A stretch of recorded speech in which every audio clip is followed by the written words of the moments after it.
Hello and welcome to Piano Shack with me, Woody. Thank you ever so much for tuning in. So hopefully many of you have seen my Native Instruments Super 8 demo where we put together a synthwave track in Ableton Live. I've got it right here in front of me.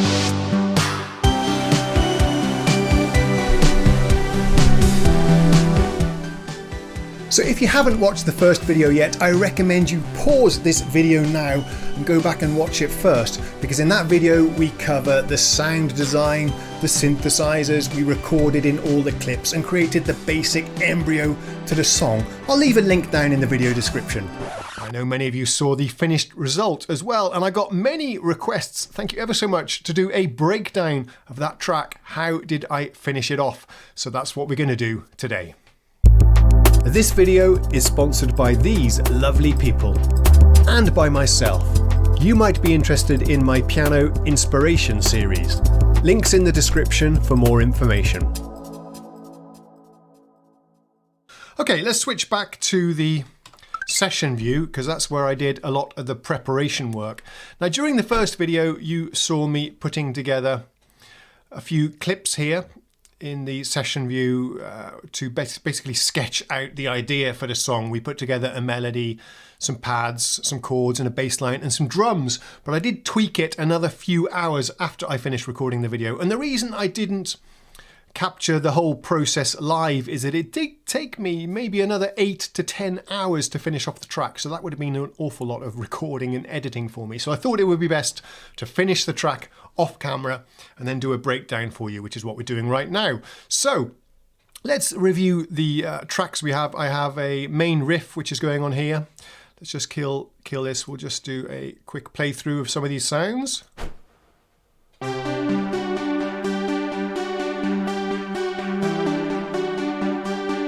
Okay, that was the main riff that we started off with. Then we have a bass line, which goes something like this. We had some pads, which went like this.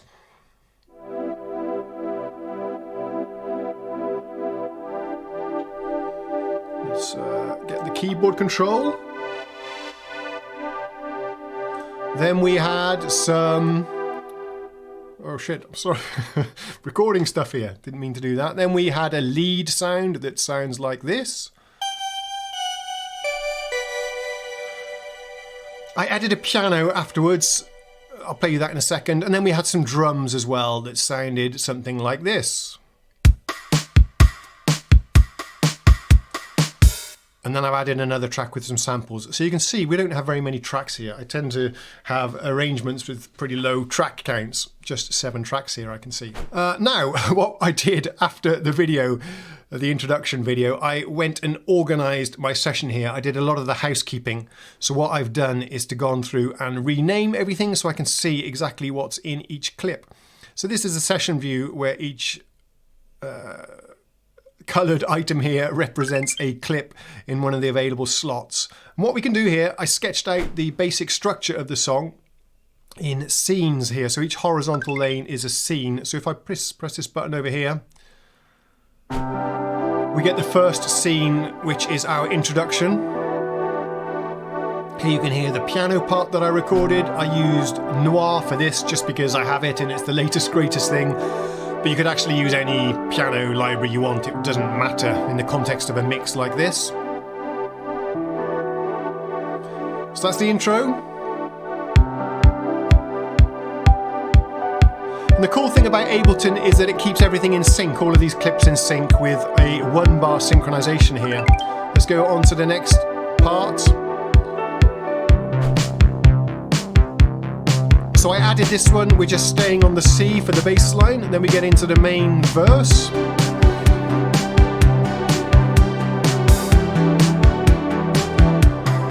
And we have a breakdown, which just stays on the C again. Then we have another verse. Another breakdown here where we introduce the piano sound again.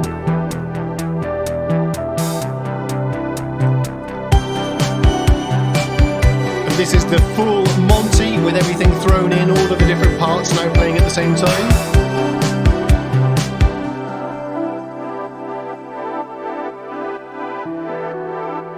and then an ending that I recorded.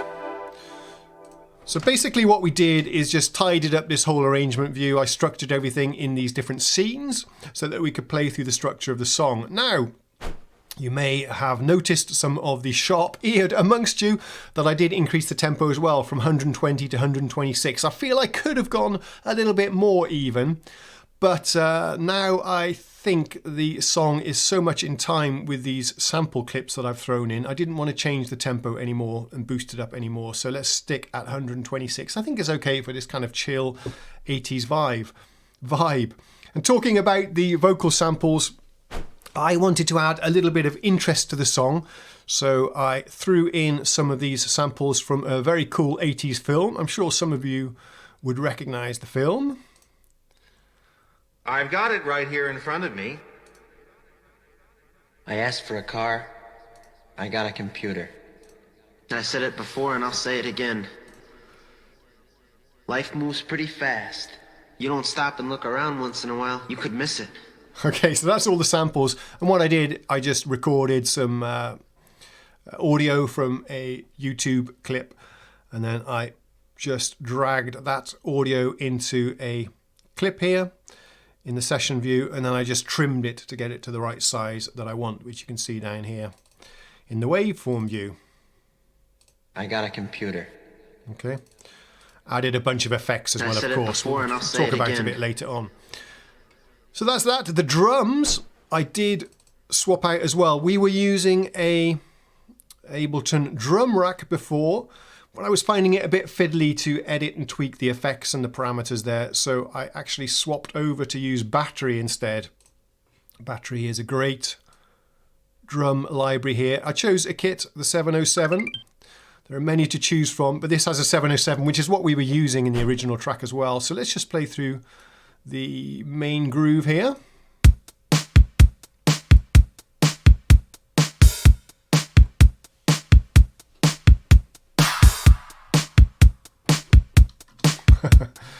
Okay, now that clap was pretty hard to get right, and I'm still not happy that I got the right sound there. I wanted something even bigger and punchier. But basically I'm using a bass drum here, that snare. Oh, it also changed from the 4 on the floor that we had originally. I had this, I swapped it out to a, oops, something along those lines, just a double bass drum. Not quite sure, let's have another listen. What was I doing there? Okay, whoops.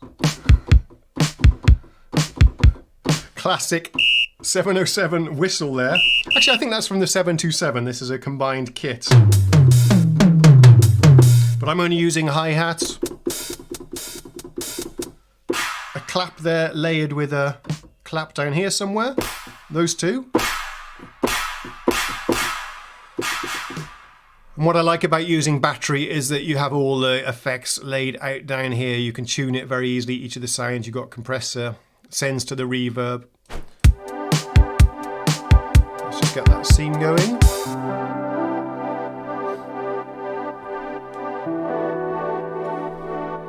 To get that pumping sound,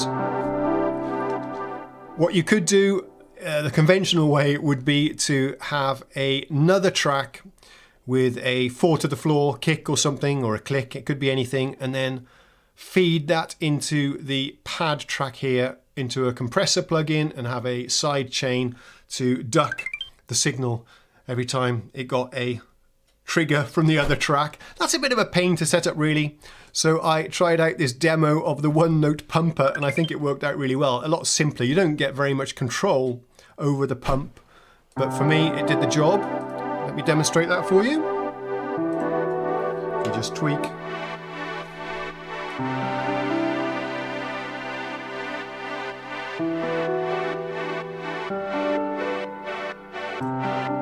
I think that's pretty cool. A modern EDM touch to this 80s retro track. You can adjust the timing as well.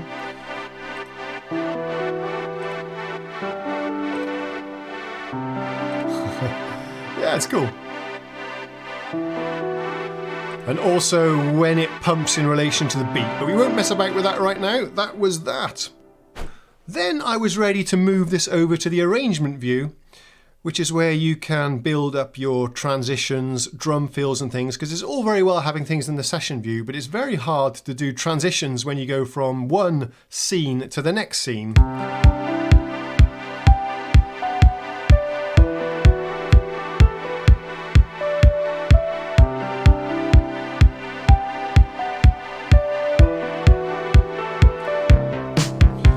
See, that's just a loop repeating over and over again, and then you start playing another loop instead. And you can do it with different trigger conditions, but it's a lot easier to work with transitions and fills and polish the whole arrangement and add automation when you're working in the arrangement view. So the way I got everything from here over to the arrangement view was just pressed record. I can't do it again for you now because I've already done it once. I just pressed record, and then I played through all of these scenes manually, just like I did for you earlier. But another thing I just wanted to show you actually whilst we're here is that I did add some EQ to the various tracks here. Let's just play you the pad. Just to cut out some of the mud. It sounds great on its own, but in the mix it made everything sound a bit muddy, and I did that for most of the tracks you can see here. Even the drums I rolled off a bit at the bottom end. Same thing for the bass.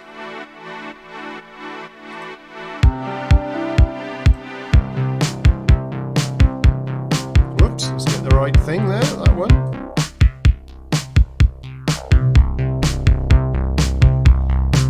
With just a bit of resonance to give you a nice little boost in the bass as well. Okay, so why don't we switch over to the arrangement view? Okay, so this is what it looks like once you've recorded your session performance into the arrangement view then. Ignore these lines for now. This is automation envelopes that I've programmed in afterwards to automate parameters such as cutoff and volume and so on.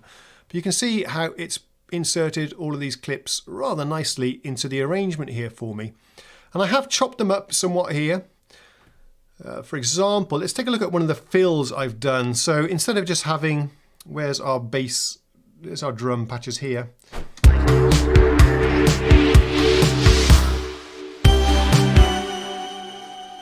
Like I say, so just chopping the clips with Control E, I think the command is, and then editing part of them as well. I also had to change the bass line as well, if I can find that. All the tracks are a bit jumbled up. That's why there's a cut there.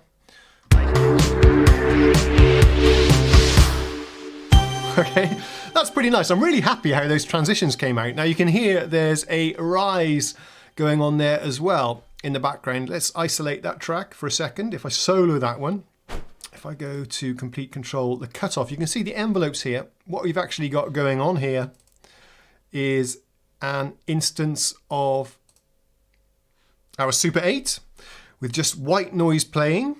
Let's see if I can enable this for you. I'm running it through our one knob pumper again. Strange name for a plugin, the one knob pumper. And then what we're doing is automating the cutoff frequency there. Let me just open the plugin again and I'll show you. Not that one, there's your pumper, this one here. Sorry if I'm fumbling around a bit today. It's early in the morning. Okay, so all I'm doing is automating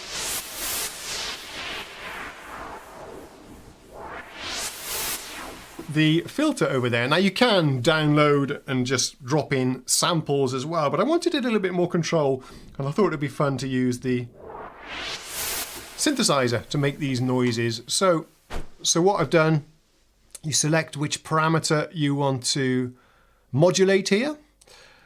And first you have to actually drop them into here, into this panel by pressing configure. And then you can drop all the parameters in. Maybe we'll drop one in right now just for fun. I'll put in the mix. Would that work? Yeah, there you go. You can see it popped in there as well. And once they're in there, these are available as automation lanes within the plugin. If I open the instance of the plugin and we'll play through this riser here, you'll be able to hear and see what's going on. I said it before and I'll say it again. Life moves pretty fast.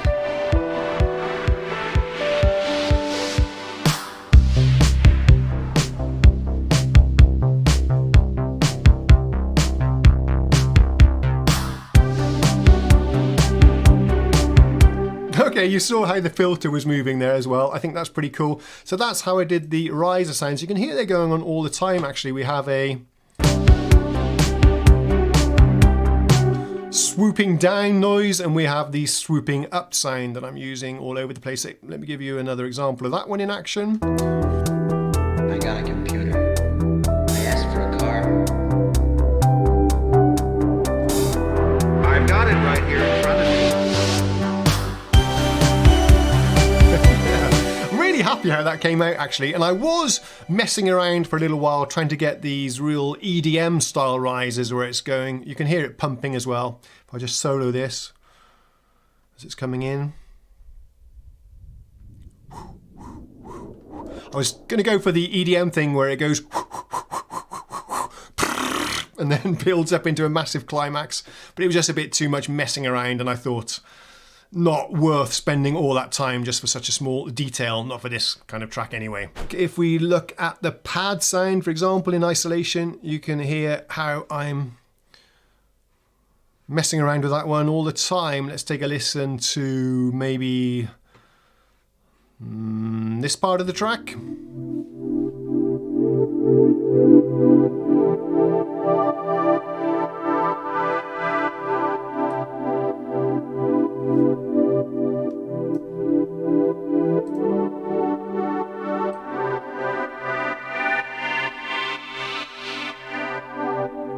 They add so much life to the track, I think.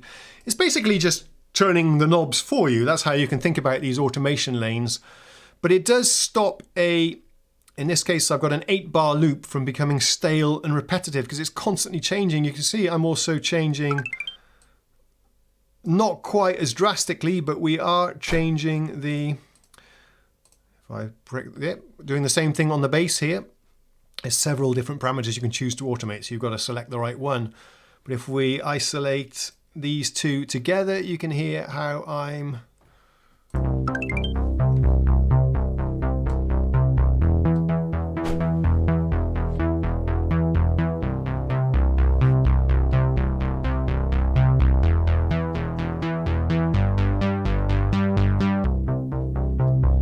So that's the automation really, and it's very simple to program the automation. You just choose the right parameter here, and I'll do a little bit here outside. You just click on the line and that gives you some points that you can then drag around to get whatever automation you want.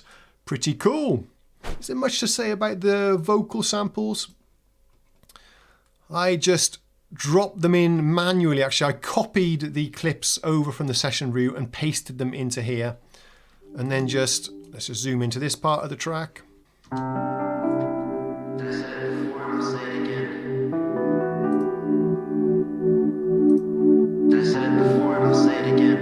Here I'm automating the dry-wet balance. You can see it going down there.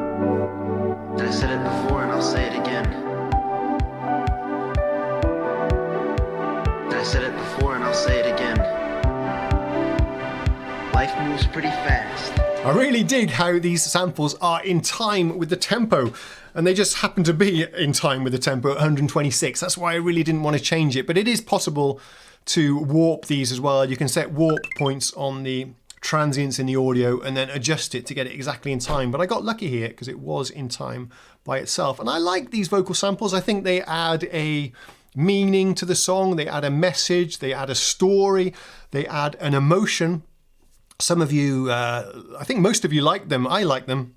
A couple of guys said they didn't like them. I know it's a bit cliched. Let me know in the comments if you think I should keep them or get rid of them completely. So let's take a look at the master bus then and the effects that I have put onto there. We have a very interesting one here first, which nobody picked up on actually, but I thought you might. A very cliched effect, I know, and I've had it disabled now during the previous parts of this video. I'm going to enable it now. We'll take a look at it. This is a plugin I'm going to do a separate video on actually because I think it's worthy of it. This is absolutely fantastic. This is a tape emulation program. It simulates the saturation, the noise effects, tracking problems that you get on a VHS or cassette recorder from the 80s and 90s. So I'm using that one and automating quite a lot of this as well. You can also automate the master track as well. If I just expand this one up, we can take a look. choose reactor, and I'm automating the wow and flutter controls here, which you heard at the start of the track. Let's take a listen. We can exaggerate that. I said it before and I'll say it again. You hear that? Life moves pretty fast. And then as the introduction progresses, I'm just fading out that wow and flutter effect. Or just turning it down. I said it before and I'll say it again. Also, I'm automating a tone control in order to get a tinny sound in the beginning and then make it sound fuller and fuller and fuller. And then when the bass and the drums drop in, it gets really fat. I said it before and I'll say it again. So this is the tone control. I said it before and I'll say it again. Life moves pretty fast. I said it before and I'll say it again. I said it before and I'll say it again. Life moves pretty fast.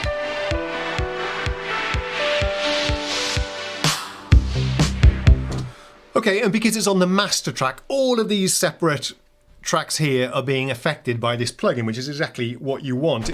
The only other things I've put on the master track is a peak limiter, which is just hopefully not doing too much. I've got it. Yeah, you can see it's just tickling some of the transients there. This is just to boost the volume to my desired level, which I'm measuring here with a loudness meter. And that's pretty much the whole track breakdown. Let me just think for a while if there's anything else I should mention, and then I'll get back to you. No, I'm pretty sure that's everything I had to cover today. I can't think of anything else right now. If you think I missed anything or you want me to explain anything in more detail, then do let me know down in the comments and I'll try and respond, or perhaps even consider joining my Discord server. There's links in the description so we can chat about this more in real time. That's a lot more fun, and there's a lot of other very knowledgeable guys in my Discord that can offer their advice and feedback. That would be really great. So this is what I had for you today. What I'm going to do right now to finish off, I'll play through the entire track from start to finish, whilst we can see the arrangement here up in Ableton, so you can see it exactly as things are transitioning in and out on the arrangement here. So that's it for now. Thank you ever so much for watching. Thank you for commenting, subscribing, liking the video. A special thanks to my channel sponsors. I'll see you again soon. Cheerio. I said it before and I'll say it again. I said it before and I'll say it again. Life moves pretty fast. I said it before and I'll say it again. I said it before and I'll say it again. Life moves pretty fast.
don't stop and look around once in a while.